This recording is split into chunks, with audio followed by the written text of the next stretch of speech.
Good evening and welcome to financial. आइए देखते हैं, कुछ एनालिसिस करते हैं, कुछ मार्केट के बारे में, कुछ ग्लोबल आउटलुक और सबसे पहले आज क्या हुआ उसके बारे में हम लोग देखते हैं और फिर आगे की बात की जाएगी। तो आज ये हुआ कि सेंसेक्स 226 पॉइंट और निफ्टी 86 पॉइंट ऊपर, बैंक निफ्टी 146 पॉइंट ऊपर। ठीक है, मिड कैप निफ्टी फ्लैट। लेकिन अभी क्या चल रहा है वो हम लोगों को ध्यान देना होगा। ये देख लीजिए, 23,250 रुपये निफ्टी क्लोज हुआ है और अभी जो चल रहा है 23,435।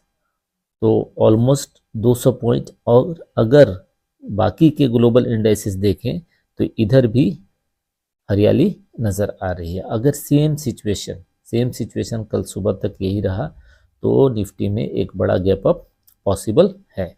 लेकिन याद रखिएगा, अभी बजट है एक दिन बाद, तो अभी कब क्या होगा किसी को नहीं पता है। तो बेटर है जस्ट वेट एंड वॉच वाली, वो ज़्यादा बेहतर रहेगा। या फिर अपने लेवल टू लेवल जो भी आपने स्टडी कर रखा है उसके अकॉर्डिंग आप काम करें तो बेटर रहेगा। अगर आज का एडवांस डिक्लाइन रेशियो देखें तो स्टार्टिंग में ये हुआ और बाद में एक पॉइंट आया जहाँ पे एडवांस और डिक्लाइन लगभग बराबर थे। थोड़े से एडवांस ज़्यादा थे, 1395 और डिक्लाइन 1166 स्टॉक्स डिक्लाइन थे। अभी आते हैं हम लोग, पहले ऑप्शन चेन देख लेते हैं और फिर उसके बाद स्टडी करते हैं, चार्ट के बारे में एनालिसिस करेंगे। और अगर सबसे पहले हम लोग FIDI देख लेते हैं कि FIDI की क्या हाल है, तो एज यूजुअल FII ने फिर से क्या किया है भाई, सेल, और उसके अगेंस्ट में DI बाई किया हुआ है। ठीक है, 4582.95 करोड़ का सेल किया है FII ने, नेट सेल किया है, और 2165.89 करोड़ का नेट बाई किया है DI ने। अगर हम लोग ऑप्शन चेन की बात करें तो ऑप्शन चेन में क्या दिखता है, अब आज तो एक्सपायरी था, एक्सपायरी हो गया।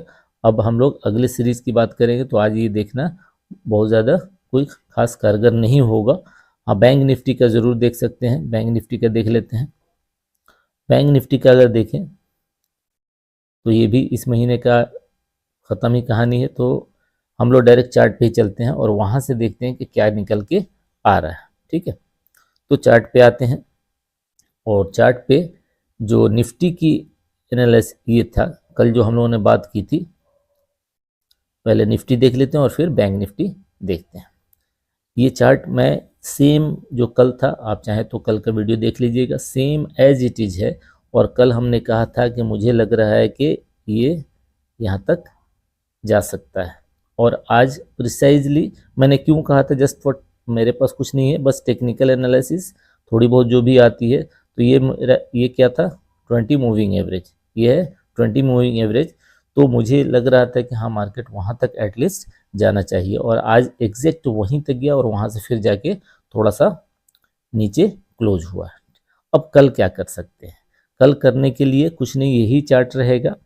और हम लोग क्या करेंगे, इसको ज़रा 15 मिनट इंटरडे में आ जाते हैं और इंटरडे में डे हाई पे क्लोज हुआ है तो मोस्ट प्रोबेबली, हाँ एक मिनट, डेली टाइम फ्रेम में एक चीज़ और बताना मैं भूल गया कि आप अगर यहाँ से निकलता है, यानी कि ये 427 430 के ऊपर निकलता है तो अगला जो पड़ाव होगा, रेसिस्टेंस होगा, वो 23,600 का होगा। ठीक है, अगला जो रेसिस्टेंस होगा वो 23,600 का होगा। अब यहाँ से क्या क्या हो सकता है, तो यहाँ से हम लोग, ये यहाँ से ऊपर भी जा सकता है ऐसे भी, और कल मोस्ट प्रोबेबली अगर ज़्यादा चांस है गैप अप खुलेगा। अगर 400 के ऊपर 400 के पास खुलता है तो बड़े ही केयरफुल रहिएगा, क्योंकि वहाँ से फिर ये आएगा इधर सपोर्ट करने के लिए। ठीक है, तो हम लोग थोड़ा इंटरडे टाइम फ्रेम देख लेते हैं। और इंटरडे टाइम फ्रेम देखने से पहले एक मिनट रुक जाइए, मैं थोड़ा सा यहाँ पे एक लाइन ड्रॉ कर देता हूँ। कहाँ पे भाई, तो ये ठीक है। अब इंटरडे में आ जाते हैं और इंटरडे में यही हमारा लेवल रहेगा, मैं तो इसी को फॉलो करूँगा। और यहाँ पे अगर ये होता है और ये रिटेस्ट करके यहाँ पे थोड़ा सा टाइम स्पेंड करता है तो फिर अगला पड़ाव ये ऊपर के लिए खुल जाएगा। लेकिन याद रखिएगा ये लेवल कितना है, ये जो मूविंग एवरेज 200 मूविंग एवरेज है 23,147, 23,150 मान लीजिए, तो सीधा यहाँ पे और फिर उसको भी तोड़ा तो फिर इधर। तो अभी हम लोगों के लिए हम लोगों को दोनों साइड के लिए रेडी रहना है। चार्ट में ज़रूर दिख रहा है कि हाँ डे हाई पे क्लोज हुआ है, यानी कि स्ट्रॉन्ग क्लोजिंग हुई है। और अगर RSI भी देखें तो स्ट्रॉन्ग हो रखा है, 63 के पास आ गया तो स्ट्रॉन्ग ये भी हो रखा है।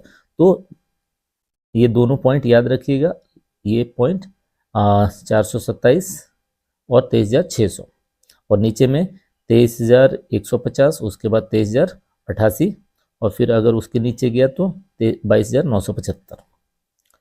अगर बैंक निफ्टी की बात करें तो पहले हम लोग डेली टाइम फ्रेम में देख लेते हैं। और डेली टाइम फ्रेम में कल हम लोग बात किए थे कि हाँ यहाँ से ये पॉइंट के बारे में बात किया था। क्यों? क्योंकि 20 मूविंग एवरेज है, बस इसीलिए बात किया था, दूसरा कुछ भी नहीं था। और यहाँ से मुझे लग रहा था कि हाँ ये यहाँ तक जाना चाहिए, थोड़ा सा बीच से ही घुमाया, कोई दिक्कत नहीं है। 49,400 450 पे से घुमाया। तो अब कल क्या हो सकता है, कल के लिए क्या हो सकता है? तो कल के लिए हम क्या करेंगे कि यहाँ पे सबसे पहला काम करेंगे कि ये वाला लाइन, ये कितना है 50,200, वो क्या है 200 मूविंग एवरेज। अब इसको हम लोग 15 मिनट टाइम फ्रेम में आ जाते हैं। और कल अगर इसके ये होगा कहाँ पे, ये 49,500 अगर होता है, उसके ऊपर अगर क्लोज देता है, ये ऐसे ऐसे करता है, तो फिर ऊपर के डोर ओपन हो जाएंगे। जो पहला होगा हमारा 50,000 होगा, 50,200 एक्चुअल रेसिस्टेंस है। लेकिन अगर कहीं ये तोड़ता है, अगर ये कहीं तोड़ता है, एक यहाँ पे मैं एक ट्रेंड लाइन भी एक छोटा सा दिख रहा है, जो कि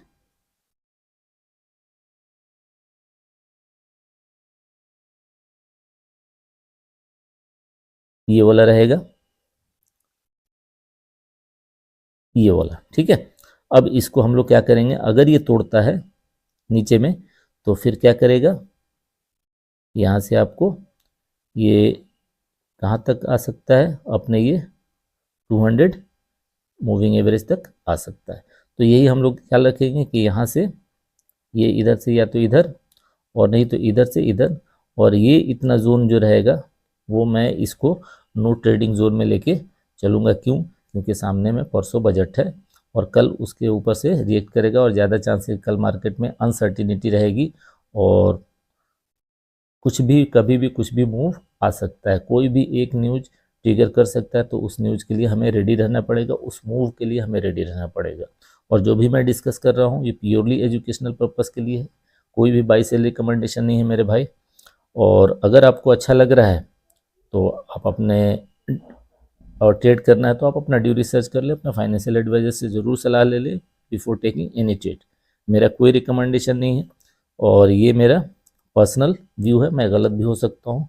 और उम्मीद करता हूँ कि वीडियो पसंद आया होगा। अगर पसंद आया होगा, आ रहा है, तो वीडियो को लाइक सब्सक्राइब ज़रूर करें। Thank you, good night.